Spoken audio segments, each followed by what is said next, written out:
शाह जी, हमारे राजस्थान के चुनाव प्रभारी प्रहलाद जोशी जी, जयपुर के सांसद रामचरण जी बोरा,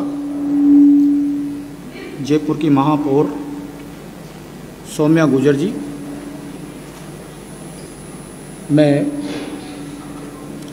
माननीय राम कुमार जी वर्मा, पूर्व राज्यसभा सांसद, मैं आदरणीय गृह मंत्री जी से आग्रह करूंगा कि आज आयोजित इस पत्रकार वार्ता को संबोधित करने का श्रम करें।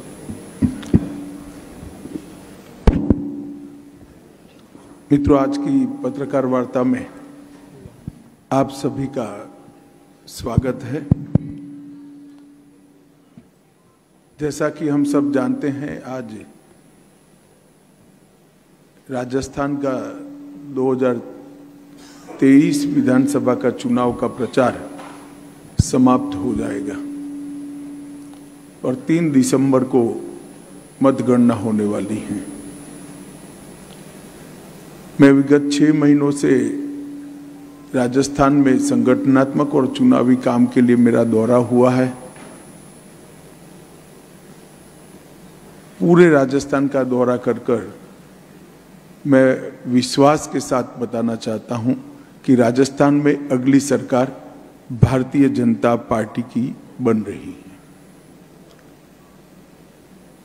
पूरी राजस्थान के हर कोने में जनता ने परिवर्तन का मूड बनाया हुआ है और हर क्षेत्र में विफल और नाकाम कांग्रेस सरकार को विदाई देने के लिए राजस्थान के लोगों ने अपना मन बना लिया है। भारतीय जनता पार्टी की परिवर्तन संकल्प यात्रा लगभग 9000 किलोमीटर चली। हर गांव दानी में हमने लोगों का संपर्क करने का प्रयास किया। 200 विधानसभाओं तक पहुंचे और करीब करीब हमारे चुनाव अभियान में कल रात तक अंदाजन 1 करोड़ से ज्यादा मतदाताओं का संपर्क भारतीय जनता पार्टी के नेताओं और कार्यकर्ताओं के द्वारा किया जा रहा है। राजस्थान ने हमेशा मोदी जी के साथ खड़ा रहकर भारतीय जनता पार्टी का समर्थन किया है। 2014 और 19 दोनों चुनाव में सभी की सभी सीटें भारतीय जनता पार्टी के खाते में देकर मोदी जी के प्रति अपना विश्वास हमेशा राजस्थान की जनता ने प्रकट किया है। परिवारवाद, भ्रष्टाचार और तुष्टीकरण की राजनीति जो कांग्रेस ने इस 5 साल में राजस्थान में इसका परिचय दिया, इससे राजस्थान की जनता बहुत त्रस्त है और उसके सामने भारतीय जनता पार्टी की नरेंद्र मोदी सरकार ने राजस्थान में करोड़ों लाभार्थियों को केंद्र की योजना का सीधा लाभ पारदर्शी तरीके से पहुंचाया है और केंद्र की दर्जनों योजनाएं गांव और गरीब दोनों के फायदे के लिए राजस्थान में सीधा परिणाम देती हुई नजर आती है। मैंने कई बार आम सभाओं में कांग्रेस से सवाल किया मगर मुझे जवाब नहीं मिला कि जब केंद्र में आपकी सरकार थी 10 साल तक 2004 से 14, तब आपने राजस्थान के लिए क्या किया। उसका जवाब कांग्रेस पार्टी नहीं देती है। मैं आज इस प्रेस वार्ता के माध्यम से राजस्थान की जनता को बताना चाहता हूं कि ग्रांट इन एड और डिवैल्यूएशन फंड का अगर टोटल करें तो 2004 से 14 तक 2 लाख करोड़ रुपया कांग्रेस सरकार ने राजस्थान को दिया था। मतलब 10 साल में 2 लाख करोड़ रुपया। और भारतीय जनता पार्टी की सरकार ने ये 2 लाख करोड़ के सामने 9 साल में 8,70,000 करोड़ रुपया राजस्थान को देने का काम किया है, लगभग 4.5 गुना।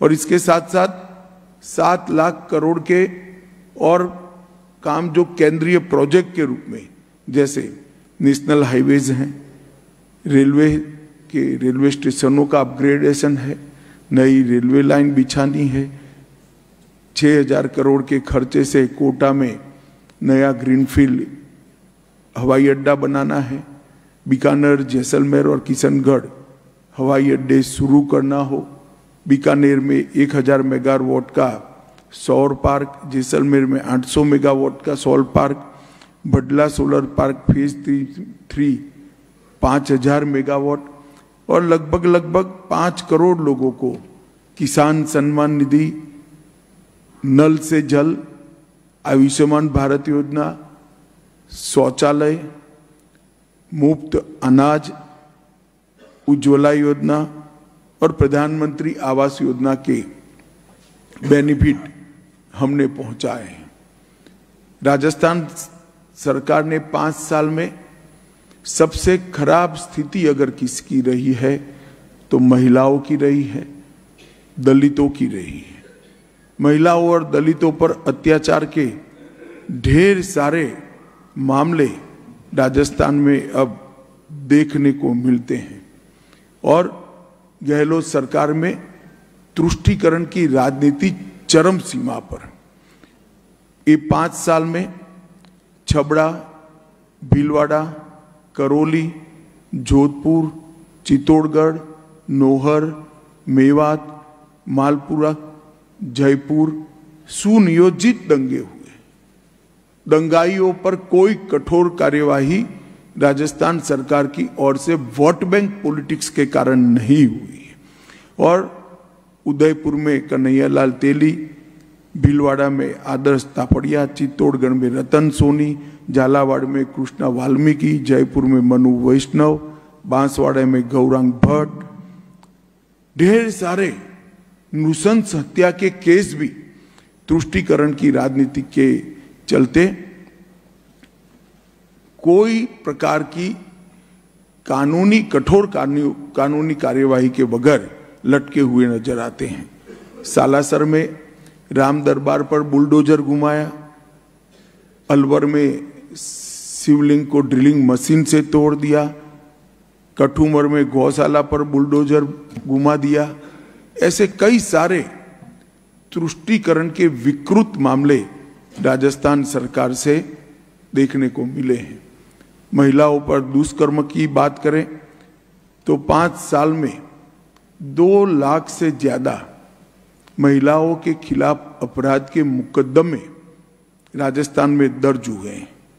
35,000 से ज्यादा दुष्कर्म की घटनाएं हुई, 15,000 से ज्यादा कम वय की बच्चियों पर दुष्कर्म की घटनाएं हुई हैं और प्रतिदिन 19 बलात्कार के मामले राजस्थान में सामने आए हैं।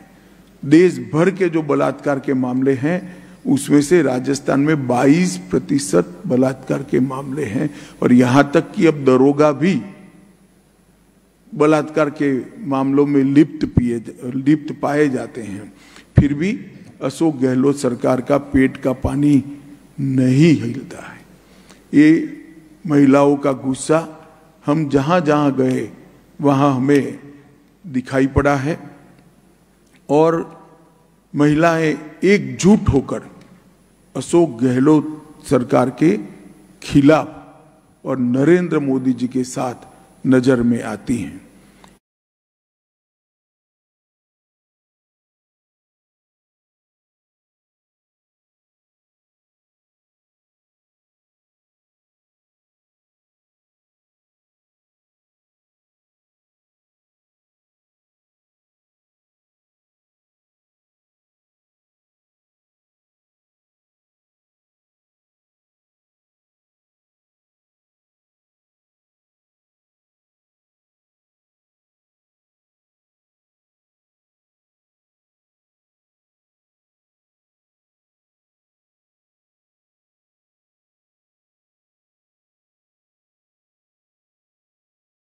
मगर गहलोत साहब का रिएक्शन मैंने देखा था उस दिन, कोई उनके चेहरे पर कोई सिनक नहीं बदली थी, आराम से वो जवाब दे रहे थे। मैंने भ्रष्टाचार के प्रति इतना ठंडा रुख किसी का नहीं देखा है। कोई महंत को अवैध खनन रोकने के लिए आत्मदाह करना पड़ता है, मगर आज भी वो क्षेत्र के अंदर अवैध खनन खुले आम चल रहा है। मित्रों, कई सारे जल जीवन विभाग, मिशन खनन विभाग, उदय सागर झील, प्रतापगढ़ की मार्बल की खान, काली सिंह डैम, गरीबों के राशन के अंदर घपला, ढेर सारे घपले घोटाले के मामले सामने आए हैं। किसानों का हाल भी बेहाल है। 10 दिन में किसानों का कर्ज माफ करने का वादा कर कर आई हुई गहलोत सरकार 5% किसानों का कर्ज भी 5 साल में माफ नहीं कर पाई। लगभग 19,000 से ज्यादा किसानों की भूमि को नीलाम कर दिया है और दर्जनों किसान आत्महत्या कर चुके हैं। पूरे किसान गहलोत सरकार के खिलाफ लामबंद होकर भारतीय जनता पार्टी के साथ खड़े रहते हुए हमने देखा है। भर्तियों में पेपर लीक के मामले एक प्रकार से सारे रिकॉर्ड तोड़ गए। पूरे देश भर में 15 से ज्यादा, 3 साल में 15 से ज्यादा पेपर लीक के मामले कहीं नहीं देखे गए। 40 लाख से ज्यादा अभ्यर्थी युवा जिस भर्ती की परीक्षा में बैठने वाले थे, जिन्होंने ट्यूशनों के पैसे लगाए हैं, जिन्होंने दिन रात एक कर कर तैयारी की है, उनके भविष्य को बर्बाद करने का काम अशोक गहलोत सरकार ने किया है। और दूसरी ओर ये सभी मामलों के बाद भी उन्होंने एक भी जगह परिणामदायी जांच कर कर नसीहत करने का काम नहीं किया है। मित्रों, राजस्थान में चाहे युवा हो, चाहे किसान हो, चाहे महिला हो, चाहे दलित हो, चाहे धार्मिक नेता हो, धार्मिक गुरु हो, सभी लोग इस सरकार के से त्रस्त हैं। मैं जब राजस्थान आना शुरू किया तब हमारे कुछ नेताओं ने मुझे कहा था कि साहब, सोच समझकर रणनीति बनाना, गहलोत साहब जादूगर हैं। मगर मैंने आज पूरा दौरा करके मन बनाया है कि इन्होंने बहुत सारी चीजों को गायब किया है, नौकरियों को गायब किया है, खाने पीने की चीज को गायब किया है, अच्छी कानून और व्यवस्था को गायब किया है। अब जनता ने मन बना दिया है कि इस बार जनता जादूगर बनकर कांग्रेस सरकार को गायब कर लेने वाली है और 3 दिसंबर को भारतीय जनता पार्टी की सरकार बनने वाली है। मोदी जी के नेतृत्व में देश को मोदी जी ने सुरक्षित किया है, समृद्ध किया है और 11वें नंबर की अर्थव्यवस्था को 5वें नंबर पर लाए हैं। तिरंगे को चंद्रमा पर पहुंचाने का काम किया और G20 में भारत की कूटनीति का ध्वज समग्र विश्व में लहराकर विश्व में भारत को सम्मान देने का काम भी मोदी जी ने किया है। आज मोदी जी के नेतृत्व में राजस्थान की जनता एकजुट होकर भारतीय जनता पार्टी को प्रचंड बहुमत देने के लिए खड़ी है। मुझे पूरा भरोसा है कि जो मतदान होगा और 3 तारीख को काउंटिंग होगा, यहाँ पर बड़े बहुमत के साथ सारे रिकॉर्ड तोड़कर भारतीय जनता पार्टी की सरकार बनने जा रही है। धन्यवाद। अब आप सवाल कर सकते हैं।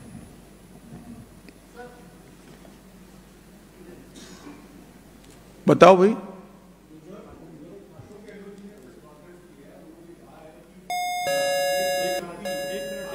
भाई छोड़ो ना, पूछने दो ना, तुम क्यों बीच में कर।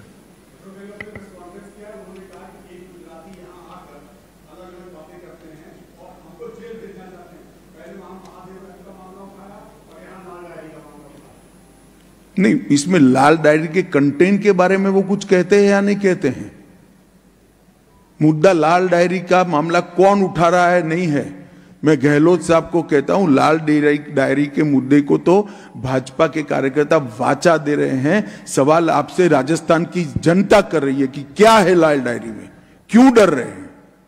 आपके एमएलए ने ही इसको बाहर निकाला है, क्या जवाब देना नहीं बनता? ऊपर से सवाल कर रहे हैं।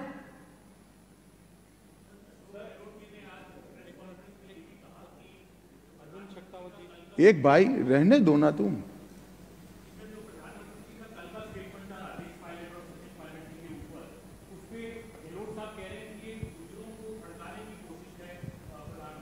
चले साहब, गहलोत साहब का तस्मा ही जाति का है, मैं कुछ नहीं कह सकता, मगर गहलोत साहब सचिन के लिए अच्छा 2 वाक्य बोल दे, इतना मेरा इनसे निवेदन है, अगर बोल सकते हैं तो। गहलोत साहब अब कह रहे हैं कि अमित शाह जी, गहलोत साहब अब कह रहे हैं कि गुजराती आकर यहाँ के राजस्थान में मारवाड़ी को हराना चाहते हैं। चले साहब, ऐसी चीजों का कोई जवाब नहीं। हम एक भी प्रत्याशी गुजराती नहीं है। सभी की सभी सीटों पर राजस्थान के ही धरती के पुत्र और बेटियां चुनाव लड़ रही। एक एक कर करिए, एक एक।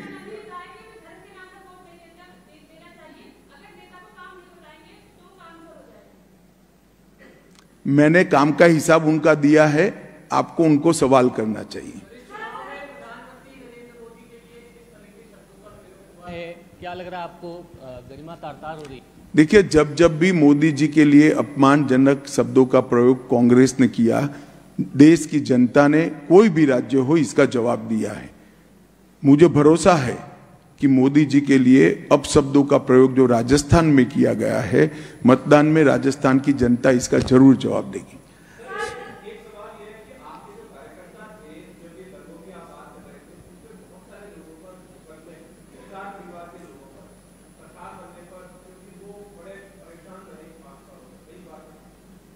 देखिए, ये काम कोर्ट का है।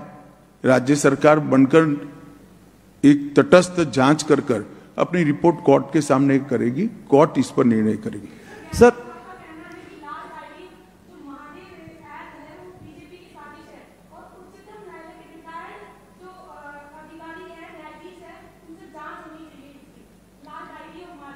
नहीं तो अब तक क्यों जांच नहीं कराया उन्होंने? अगर वो कह रहे बीजेपी की साजिश है तो जांच करा लेते। उनके विधायक ने लाल डायरी बाहर निकाला है, हमने नहीं निकाला है, उनके मंत्री थे। सर, अशोक गहलोत कह रहे हैं कि मैं मार्मिक अपील कर रहा हूं 200 सीटों पर कि मेरे चेहरे पर ही आप वोट करें। क्या समझा जाए कि अशोक गहलोत के साथ बाकी नेता नहीं है या उन्होंने हथियार डाल दिए हैं? देखिए, हमारे लिए तो बहुत अच्छा है कि अशोक गहलोत के चेहरे पर चुनाव हो, बहुत फायदा है सर। हमें सूट करता है। सर, मैं योगेंद्र शर्मा, जन टीवी से। सवाल मेरा सर ये है कि आपने कहा कि प्रचंड बहुमत के साथ भाजपा सरकार में आ रही है, मुख्यमंत्री विधायकों में से कोई होगा या कोई बाहर का होगा? वो बाद में विधायक ही बैठकर तय करेंगे और भारतीय जनता पार्टी के पार्लियामेंट्री बोर्ड को इसका पैनल भेजेंगे, इसके आधार पर हम निर्णय करेंगे। उन्होंने एक सवाल उठाया है कि राजस्थान में बीजेपी के टाइम 22 बार फायरिंग हुई और उसमें 72 गुर्जर मारे गए। वहीं कहा कि मेरे जो शासनकाल में एक बार भी फायरिंग नहीं हुई। देखिए, ऐसा है, मैंने इतनी सारी चीजें गिनाई, इसका जवाब जरा गहलोत साहब का दे दे। इनका चश्मा ही जातिवाद वाला है, परिवारवाद वाला है। उनका एकमात्र एजेंडा वैभव गहलोत को मुख्यमंत्री के रूप में लॉन्च करने का है और कोई नहीं। सर, पिछले 1 साल के दौरान कांग्रेस सरकार ओल्ड पेंशन स्कीम को लेकर लगातार बात उठाती रही है। केंद्र सरकार इस पर कोई विचार रखती है कि ओल्ड पेंशन स्कीम? हमने विचार के लिए एक कमेटी बनाई है, वो कमेटी इस पर काम कर रही है। जैसे ही कमेटी की रिपोर्ट आएगी हम इस पर विचार करेंगे। सर, गारंटियों के लिए अशोक गहलोत कहते हैं कि हमारी गारंटी को जो है प्रधानमंत्री ने कॉपी किया है और अब वो खुद गारंटी दे रहे हैं, जबकि आज जो है 7 गारंटियों की जो उन्होंने ऐड दिया था, चुनाव आयोग ने रोक लगा दी उस पर। देखिए, ऐसा है कि जिस व्यक्ति की खुद की ही गारंटी न हो, इसकी गारंटी पर मतदाता भला क्या विचार करेगा, बताइए। हमने कोई गारंटी करे बगैर, दिए बगैर देश के 60 करोड़ गरीबों के घर में गैस पहुंचाया है, बिजली पहुंचाई है, पानी पहुंचाया है, मुफ्त अनाज पहुंचाया है, 200 करोड़ लोगों को कोरोना का वैक्सीन दिया है, शौचालय पहुंचा है, और स्वास्थ्य का 5 लाख तक का सारा खर्चा आज सरकार उठा रही है। गारंटी पर किसकी भरोसा करना वो राजस्थान की जनता अच्छे तरीके से जानती है। गहलोत साहब का खुद का कोई गारंटी नहीं है, वो भला क्या गारंटी दे रहे हैं? सर मुख्यमंत्री अशोक गहलोत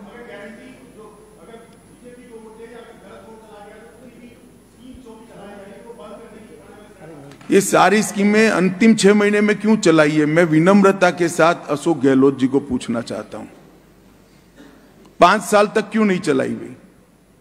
जब आपको भनक लग गई कि आप जाने वाले हो, सारी स्कीमें याद चालू कर दी। ये इन्होंने सोच समझकर अंतिम समय पर स्कीमें चालू की हैं। राजस्थान की जनता इसको अच्छे से जानती है।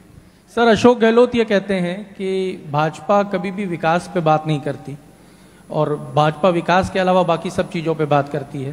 तो राजस्थान में भाजपा मैं उनको पूछ रहा हूं कि विकास के लिए उनकी जब केंद्र में सरकार थी कितना रुपया दिया गया? नहीं कहते, वो जवाब ही नहीं देते। सर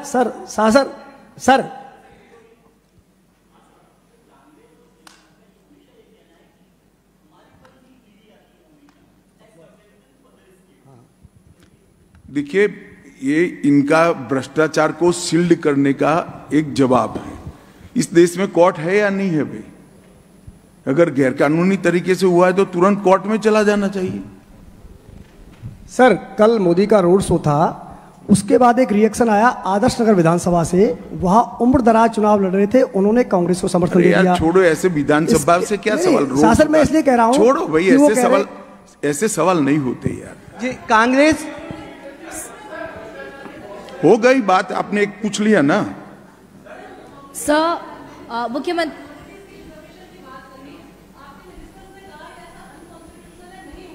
क्या माइनॉरिटी रिजर्वेशन? सर माइनॉरिटी के लिए रिजर्वेशन। देखिए, धर्म के आधार पर आरक्षण गैर संवैधानिक है, वो हो ही नहीं सकता। और अगर कोई करने का प्रयास करता है, भारतीय जनता पार्टी इसका कड़ा विरोध करेगी। और गहलोत साहब को तो करना ही नहीं है, क्योंकि वो जीत कर ही नहीं आ रहे हैं।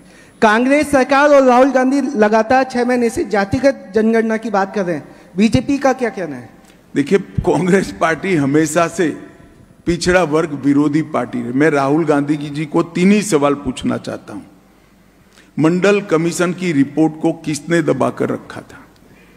मंडल कमीशन की रिपोर्ट जब लागू हो रही थी, किस पार्टी ने विरोध किया था?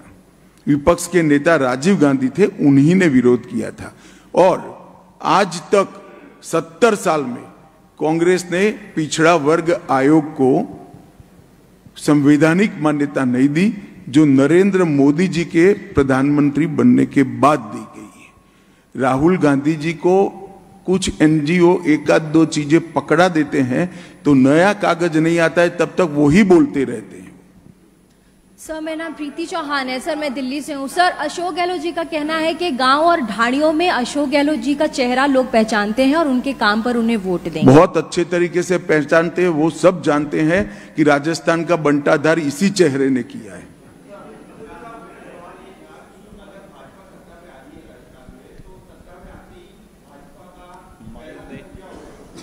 वो तो मुख्यमंत्री जी तय करेंगे ना, मैं नहीं तय कर सकता। हमने हमारा घोषणा पत्र जनता के सामने रखा है। मैं विश्वास दिलाना चाहता हूं कि मोदी जी के नेतृत्व में भारतीय जनता पार्टी ने एक कार्य संस्कृति खड़ी की है कि हम जो संकल्प लोगों के सामने रखते हैं वो हम पूरा करते हैं। चाहे राम मंदिर हो, चाहे धारा 370 हटाना हो, चाहे ट्रिपल तलाक समाप्त करना हो, कठिन से कठिन संकल्प भारतीय जनता पार्टी ने पूरे किए हैं। ये हमारा रिकॉर्ड है।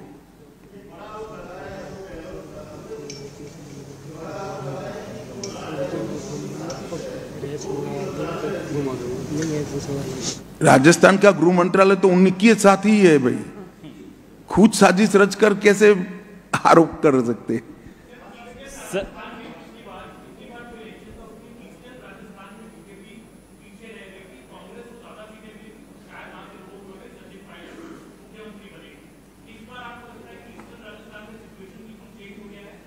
पूरे राजस्थान में सिचुएशन चेंज हो गया है। मेरी बात मानकर चलिए, राजस्थान के हर कोने में कांग्रेस हार रही है और भाजपा जीत रही है। चलिए, आप खींच कर सवाल करते हैं। आप सभी का बहुत बहुत धन्यवाद। नमस्कार।